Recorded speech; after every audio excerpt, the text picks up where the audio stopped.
एक बार एक दुखी व्यक्ति महात्मा के पास आकर बोलता है, हे महात्मा, मैं बहुत दुखी हूँ। मैं मेरे जीवन से बहुत परेशान हूँ। मैं अपने बीवी बच्चों को, अपने परिवार को, किसी को भी मैं खुश नहीं रख पाता हूँ। कभी कभी तो मुझे लगता है कि मैं अपना जीवन को समाप्त कर लूँ। तो वेलकम, स्वागत है आपका मीनाक्षी हिंदी एकेडमी में। मैं फिर से आ गई हूँ एक मोटिवेशनल कहानी लेकर आप लोगों के लिए। आज की कहानी का हमारा टॉपिक है खुद को कैसे परेशानियों से बचाए रखें और परेशानियों में किन चीज़ों का हमें ध्यान रखना चाहिए, हम कैसे परेशानियों से लड़कर आगे बढ़ सकते हैं। तो चलिए शुरू करते हैं हम आज की हमारी कहानी। एक समय की बात है, एक बहुत दुखी व्यक्ति एक महात्मा के पास जाकर बोलता है, हे महात्मा, मैं मेरे जीवन से बहुत दुखी हूँ। कृपा करके मुझे कोई उपाय बताइए। मैं न तो मेरे परिवार को खुश रख पाता हूँ, न मैं मेरे बीवी बच्चों को खुश रख पाता हूँ, न मैं मेरे माता पिता को खुश रख पाता हूँ, और समाज में मेरा कोई महत्व नहीं है। कभी कभी तो मेरे मन में ये ख्याल आता है कि मुझे अपने जीवन को समाप्त कर लेना चाहिए। तो महात्मा उसकी तरफ मुस्कुराते हैं और उससे कहते हैं कि चलो, मैं तुम्हारी इस समस्या का समाधान करता हूँ। मैं तुम्हें एक कार्य देता हूँ, क्या तुम वो कार्य करोगे? तो वो बोलता है, हाँ महात्मा, मैं कार्य क्यों नहीं करूँगा, आप मुझे बस उपाय बताइए और मैं कुछ भी करूँगा। तो महात्मा उसे कहते हैं, मैं तुमको 7 दिन का कार्य दे रहा हूँ। 7 दिन तक तुम्हें क्या करना है, पहाड़ पर जाकर और चींटियों का जो घर बना होता है, जहाँ चींटियाँ अपना घर बनाती है, उसे जाकर तहस नहस करना है। रोज़ 7 दिन तक ये तुम्हें लगातार कार्य करना है। वो बड़ी सोच में पड़ जाता है कि ऐसा क्यों कहा महात्मा ने, क्योंकि ये तो एक बुरा कार्य है। हम किसी का घर बर्बाद कर रहे हैं तो ये तो बहुत बुरा कार्य है। इससे तो मुझे भगवान से दंडित होने का वो मिलेगा, दंड मिलेगा मुझे। तो फिर भी वो महात्मा की बात सुनता है, क्योंकि सिर्फ उसे उपाय के अलावा उस समय कुछ भी नहीं सूझ रहा होता है। वो ये सोचता है, ठीक है, अगर इससे मेरे जीवन में खुशियाँ आती हैं तो क्यों नहीं, व्हाई नॉट, मैं क्यों नहीं करूँगा।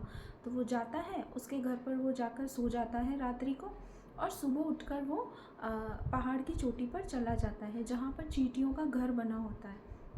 वो वहाँ जाता है तो देखता है बहुत सारी चींटियाँ अपना खाना लेकर अपने लिए खाना इकट्ठा कर रही है, दाना पानी इकट्ठा कर रही है और अपने बिल की तरफ जा रही है और उसे बनाने का काम कर रही है। तो और सब चींटियाँ लाइन से चल रही होती है। तो क्या करता है, वो वहाँ जाता है और उन चींटियों का पूरा घर तहस नहस कर देता है। उसे मन में सोचकर तो थोड़ा अच्छा नहीं लगता, उसे लगता है कि ये मैं क्या कार्य कर रहा हूँ। लेकिन वो सोचता है, ठीक है, मुझे गुरुजी ने ये कार्य दिया है तो मैं ज़रूर करूँगा। तो फिर उसके बाद वो उन चींटियों का तहस नहस घर कर कर और अपने घर पर आकर सो जाता है। वो सोता है तो रात्रि में वो बड़ा बेचैन महसूस करता है। वो ऐसा सोचता रहता है कि ये तो इतने बड़े महात्मा संत हैं, ये तो दूसरों पे दया करते हैं, तो ये मुझसे ऐसा कैसा कार्य करवा रहे हैं। लेकिन फिर वो ये सोचते सोचते सो जाता है। फिर सुबह नेक्स्ट डे क्या करता है, वो फिर से वहाँ जाता है और वो वहाँ जाकर क्या देखता है कि वो चींटियाँ फिर से उन्होंने उस घर को बनाना शुरू कर दिया है। मतलब उन्होंने लाइन से अपना चल रही है दाना पानी लेकर, और उस घर को उन्होंने फिर से बनाने का कार्य शुरू कर दिया है। वो ये देखकर बड़ा आश्चर्य हो जाता है कि देखिए, जीव जंतु भी कार्य करते रहते हैं, मेहनत करते हैं, वो कभी भी पीछे नहीं हटते हैं। तो लेकिन वो फिर से उनका घर को तहस नहस कर कर वापस अपने घर को लौट आता है और रात्रि में आकर चैन से सोता है। सोते सोते उसे लगता है कई बार कि ये मैं अच्छा कार्य नहीं कर रहा हूँ, मैं कितना बुरा हूँ, मैं कितना दुष्ट आदमी हूँ कि मैं एक छोटे से जीव की उसका घर बिगाड़ रहा हूँ, उसके घर को तहस नहस कर रहा हूँ, उसकी मेहनत को विफल कर रहा हूँ। फिर उसके बाद भी वो सो जाता है और नेक्स्ट डे फिर वहाँ जाता है। फिर से वो क्या देखता है, चींटियाँ उस जगह नहीं, किसी तीसरी जगह पर जाकर घर बना ली होती है। पास में ही जहाँ उनका पहले घर था, उसी के पास में वो फिर से उन्होंने पहले से भी सुंदर, पहले से भी अच्छा और पहले से भी बड़ा और पहले से ज़्यादा मेहनत कर कर उन्होंने उस घर को बना लिया था। और सब चींटियाँ लाइन से चल रही थी। तो फिर वो सोचता है, उसे बहुत दुख होता है घर बिगाड़ते, वो मन ही मन बहुत परेशान हो जाता है और वो इतना अहंकार आ जाता है उसके अंदर, वो इतना गुस्से से भर जाता है कि उन चींटियों का पूरा घर तहस नहस करके, और क्या होता है, उसके पैरों से कुछ चींटियाँ मर भी जाती हैं वहाँ पर। जब वो पैरों से कुचल देता है उनके घर को, तो कुछ चींटियाँ वहाँ पर मर भी जाती हैं। तो वो गुस्से में उस टाइम वो कार्य तो कर देता है, लेकिन उसे बाद में बहुत फील होता है कि ये मैंने क्या कर दिया है, ये अच्छी चीज़ नहीं की।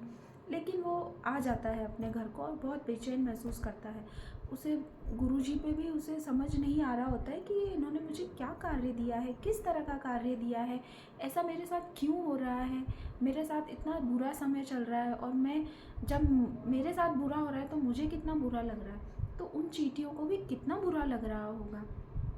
इसके बाद वो नेक्स्ट डे जाता है और फिर से देखता है वो वहाँ पर घर बन चुका होता है। तो फिर से वो बहुत सोच में पड़ के वहाँ पर उनका घर वापस तहस नहस करके आता है। ऐसे करते करते 5-6 दिन निकल जाते हैं। फिर वो जब घर वापस आता है तो वो नाइट को डिसाइड करता है कि मैं अब चींटियों का घर बर्बाद नहीं करूँगा, क्योंकि मैं बहुत दुष्ट आदमी बनता जा रहा हूँ और मैं ऐसा कार्य नहीं करूँगा। तो वो क्या करता है, सुबह वहाँ जाता है और इन चींटियों के लिए गेहूँ दाना पानी उनके लिए लेकर जाता है ताकि उनकी कुछ मदद हो सके। फिर उसके बाद जब वो वहाँ जाता है तो वो देखता है चींटियाँ अपना खाना पीना लेकर अपने बिल में इकट्ठा कर रही हैं और अपना घर बनाने का कार्य कर रही हैं। तो वो वहाँ पर उन चींटियों को आटा डालता है, उन्हें आटा खिलाता है और उन्हें देखता रहता है वो, और उसको बहुत खुशी मिलती है ये सब देखकर। और वो वापस अपने वहाँ से क्या डिसाइड करता है, फिर वो महात्मा के पास जाता है वो वहाँ से डायरेक्ट। तो वो महात्मा से कहता है हाथ जोड़कर ऐसे, हे मुनिवर, आपने मुझे कैसा कार्य दिया? तो वो बोलते हैं क्यों, क्या हुआ? वो बोलता है मुझसे ये कार्य नहीं हुआ, मैंने 3-4 दिन तक ये कार्य लगातार किया। मैं कितना दुष्ट आदमी हूँ कि मैं उन जीव जंतुओं को उनको मार रहा हूँ और फिर भी वो मेहनत करना नहीं छोड़ रही हैं। मैंने उनका घर जितनी बार बिगाड़ा उतनी ही बार उन्होंने वो घर बनाने की कोशिश की और वो अपने कार्य को लगातार कर रही हैं, वो अपनी मेहनत कर रही हैं और वो अपनी मेहनत से पीछे नहीं हट रही हैं। तो गुरुजी हंसते हैं और उसे समझाते हैं कि मैं तुम्हें यही समझाने का प्रयास कर रहा था पुत्र, कि तुम भी तुम्हारी परेशानियों से मत डरो।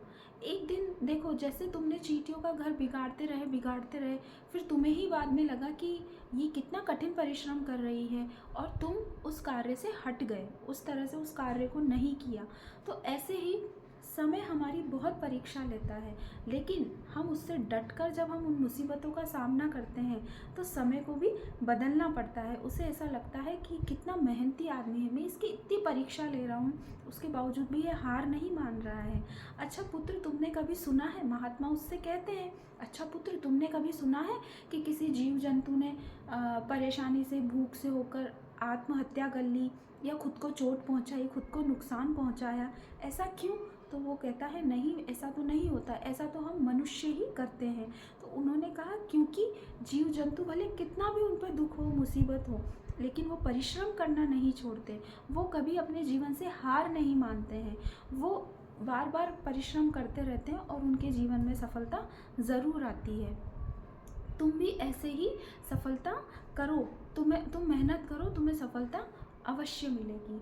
तो इससे उसको ये सीख मिलती है कि कभी भी हमें जीवन में हारना नहीं चाहिए मुसीबतों से। जैसे हम कई बार डर जाते हैं, आजकल हम देखते हैं कितना लोग गलत कदम उठा लेते हैं, तो हमें ये सब नहीं करना चाहिए। हम जितनी बार उठकर खड़े होंगे उतने ही लाइफ में और ज़्यादा हम सक्सेस होंगे। जितनी बार अगर आप डर जाएंगे तो आप लाइफ में सक्सेस कैसे होंगे बताइए? आप जितनी बार आप उठकर खड़े होंगे उतनी बार आपको सक्सेस ज़्यादा मिलेगी।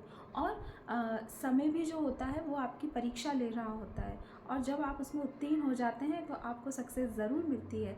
वो भी हार जाता है, उसको लगता है कि कितना मेहनती आदमी है, मैं इसकी इतनी परीक्षा ले रहा हूँ, लेकिन ये है कि हार मानने को तैयार ही नहीं है ना? तो यही थी आज की हमारी कहानी कि आप भी अपने जीवन में कभी हार मत मानिए। परेशानियाँ सबके जीवन में आती है, आपके जीवन में, मेरे जीवन में, सबके जीवन में परेशानियाँ होती हैं, लेकिन उसका हमें हमेशा डटकर सामना करना चाहिए। ठीक है, तो यही थी आज की हमारी कहानी। आज आपको अगर मेरी कहानी अच्छी लगी हो तो प्लीज़ चैनल को लाइक, शेयर और सब्सक्राइब ज़रूर कीजिएगा, और ज़्यादा से ज़्यादा मेरी कहानी को यूट्यूब पर शेयर कीजिएगा। तो मिलते हैं अब हम कल की नेक्स्ट कहानी में, तब तक के लिए मुझे आज्ञा दीजिए। बाय बाय, और चैनल को सब्सक्राइब ज़रूर कीजिएगा। बाय।